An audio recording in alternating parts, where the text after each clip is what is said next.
Matt Hamshaw, Rotherham United manager, just describe the feeling for us. I think I'll go back to, 10, 11 days, 12 days, not even how many days it is now, when I first said it, and the emotions still feel exactly the same. I think a quote said about being an happy man when I die, knowing that I've done this job, and the fact now it's been made permanent is one that I can't wait for. I'm really excited by opportunity to manage this great club and hopefully get it back to the levels that we know it's capable of getting to. As you've mentioned, it's probably been the most manic couple of weeks of your life. Just give us a bit of a rapid overview of how it's been.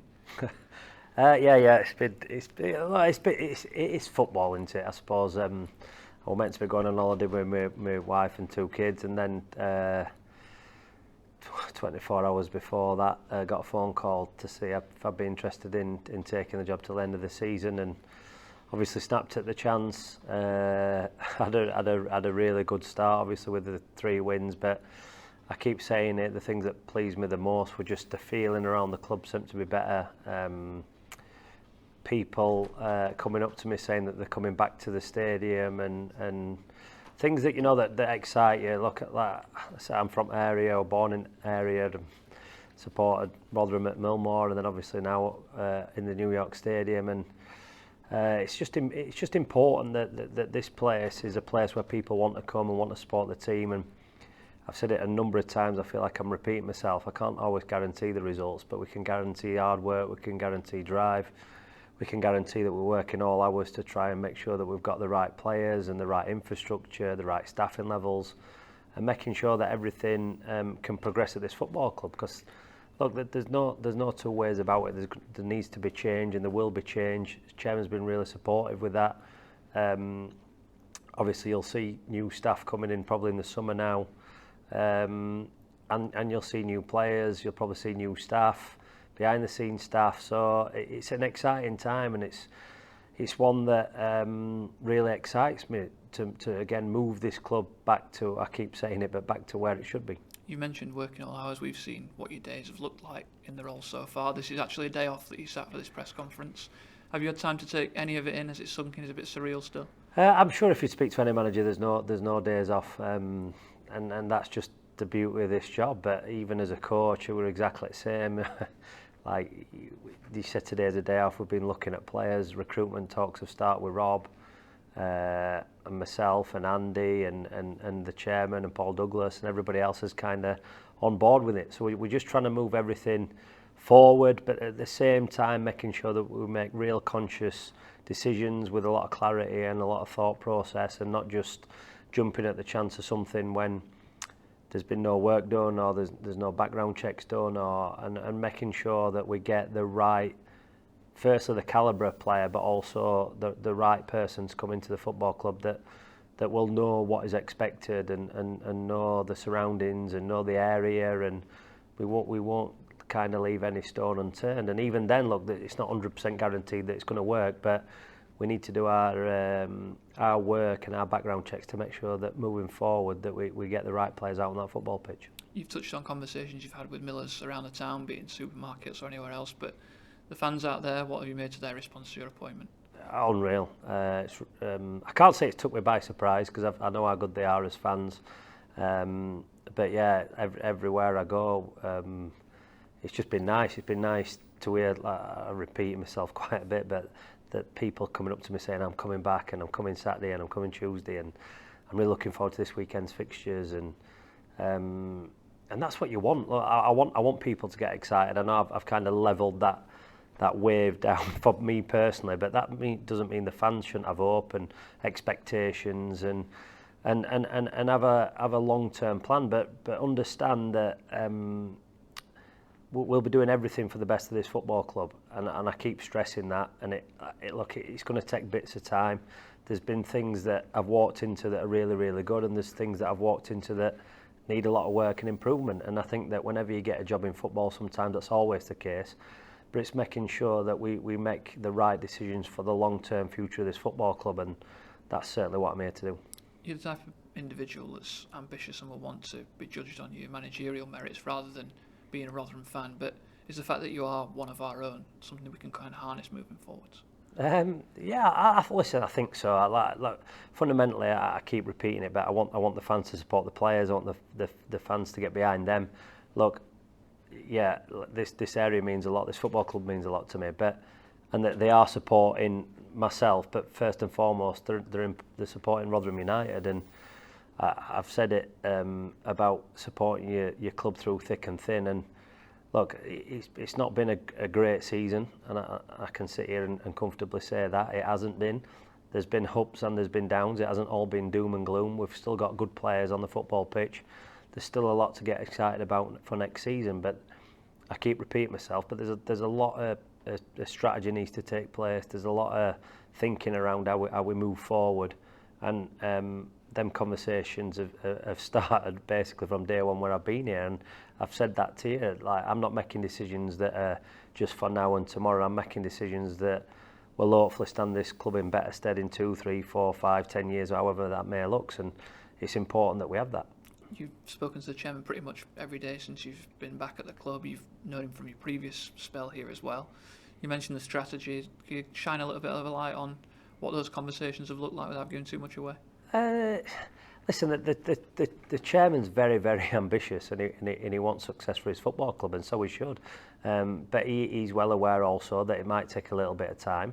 That doesn't mean to say that we don't want to be successful next season, because we do. And how success looks might differ in certain quarters, in certain areas. I'm well aware of the fact that, like, success to some people is finishing in top 6, top 8, top 10, top whatever it is. But there also has to be an eye away from that, and how we go about things. Can we develop younger players? Can we be a club where future stars want to come on loan to this football club? Can we build relationship with clubs? Can we make sure that our recruitment strategy doesn't just fall in this country? Does it fall outside? Can we make sure that we make the best decisions? Can we implement things within the community, which I know the club is really good at the minute? So there's loads of ways that I don't think the club have gone away from, but I just don't think it's been probably enforced and powered as much as it has done under previous regimes. But like that's part of a football manager's job. Yeah, it's to get results on the pitch, but it's also to make sure that the things in and around the town are good. And if we can put some smiles on some faces somewhere, then that's important for me and the players. We're speaking now, the ink's finally drying on that contract as well, and I know it's something you were keen to get done. The chairman was equally keen to get done. Perhaps could have been done a few days ago had it not been for the busy schedule. Yeah, I think. Look, when I come into this post, it was always just about trying to. I said it, and I know people probably didn't look very positively on it, but it was about keeping the club in the league. We'd lost a lot of football matches. The energy around the place wasn't great. Some of the motivation around the players, if I'm going to be brutally honest, wasn't amazing. So we've had to try and do a full circle switch as quickly as it possibly can. Now, the lads have been excellent. They've responded really, really well to it. But the aim at the initial bit was to get as many results as we can, but then also with an eye on could we move it forward in the future? And that's what the chairman said to me on day one. Look, we want to restore pride back in the badge. We want to restore what we're about. We want to make sure that things are happening on and off the pitch. We want to make long-term good decisions. And they're the things that is kind of reinforced. Obviously, the results have been really, really good. I can't sit here and say that they haven't been. But I'd like to think that even if the results hadn't have been as good as what they have been, that we've got a longer-term vision, and that is the way I see it. This isn't like me just coming here for a quick fix and going away in whatever instance.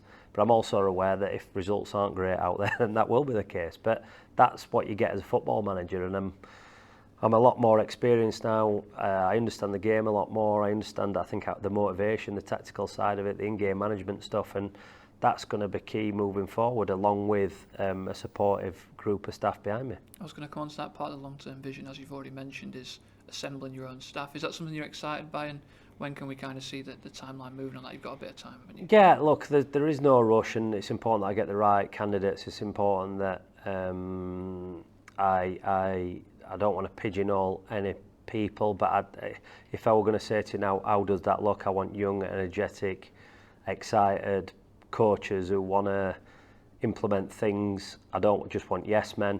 but at the same time it's important that we're all aligned in our thought processes behind how we can move old players, young players, academy players, how we can help them, how we can individually, collectively, unit-wise, as a team, work together to make sure that we're getting the best out of them. And that's key. You know, the work that you do on the training ground is imperative to moving this club forward. It'll start from day one as we come back. Pre-season will get underway. We'll obviously, it's going to be brutal for the players, but so it should be.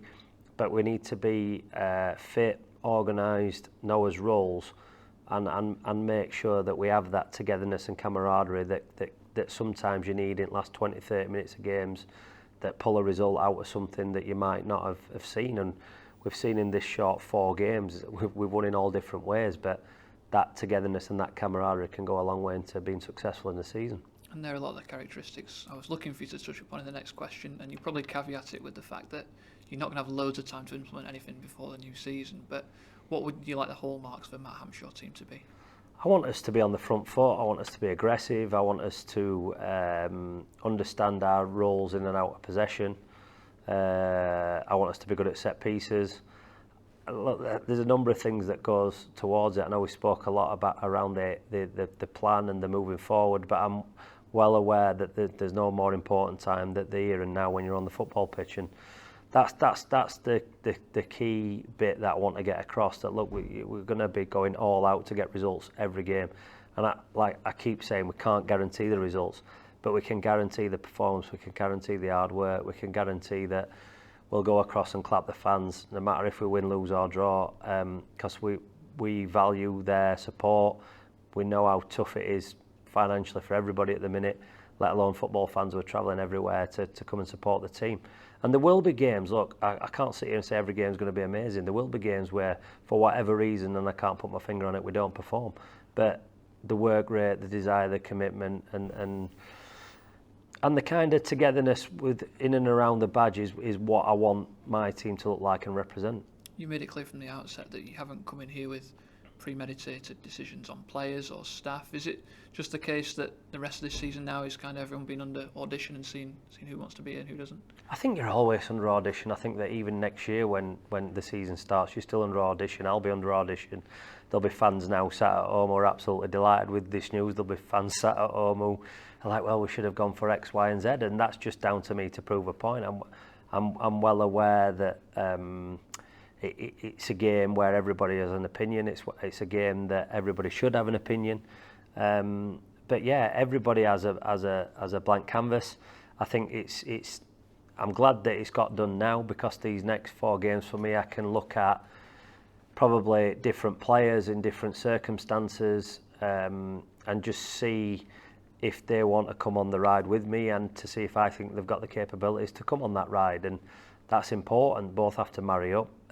Lads have enjoyed these last few weeks we've been together.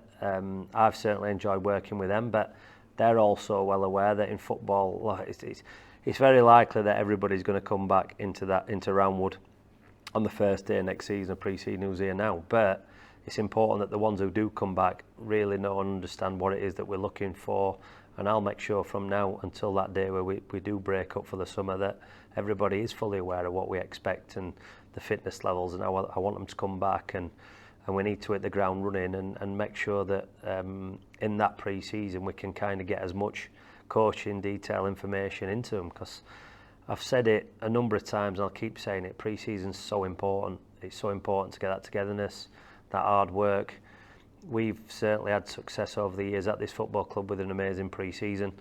The lads don't like it for obvious reasons, but that goes part and parcel. It sometimes isn't about running up an hill or who gets up the hill quickest or fastest. It's about who can keep going and not give in, and they're kind of the aspects that I'm looking for. You mentioned there that people will be judging you over the chairman, the fans, and I promise this is the last time we'll ask the question for the cringe factor it keeps causing you, but Phil, your dad, have you managed to wipe a smile off his face yet, or is he still beaming like a Cheshire cat? No, he's still like a Cheshire cat. I don't think that'll ever go away. Look, it's a huge day for me and my family. It's a huge day for my dad, my mum, my brother, my sister, my 2 daughters, my wife. Like, look, it means a lot to us. This club's meant a lot to us over the years, and it'll mean a lot to us moving forward, I'm sure. And there'll be one day where I'm not here, and it'll still mean a lot to us, and that's important.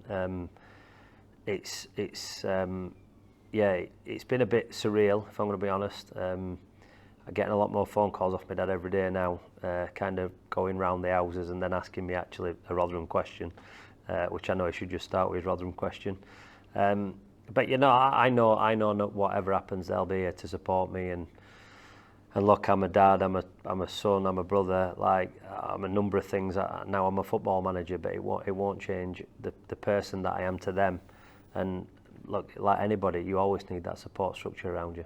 You're obviously still getting into the managerial lingo, so I fully expect you to play this one down. But just to kind of emphasise that togetherness, the excitement moving forward. It's the club's 100th year, the centenary year as well next year. So for you to lead the Millers into that's a big honour as well.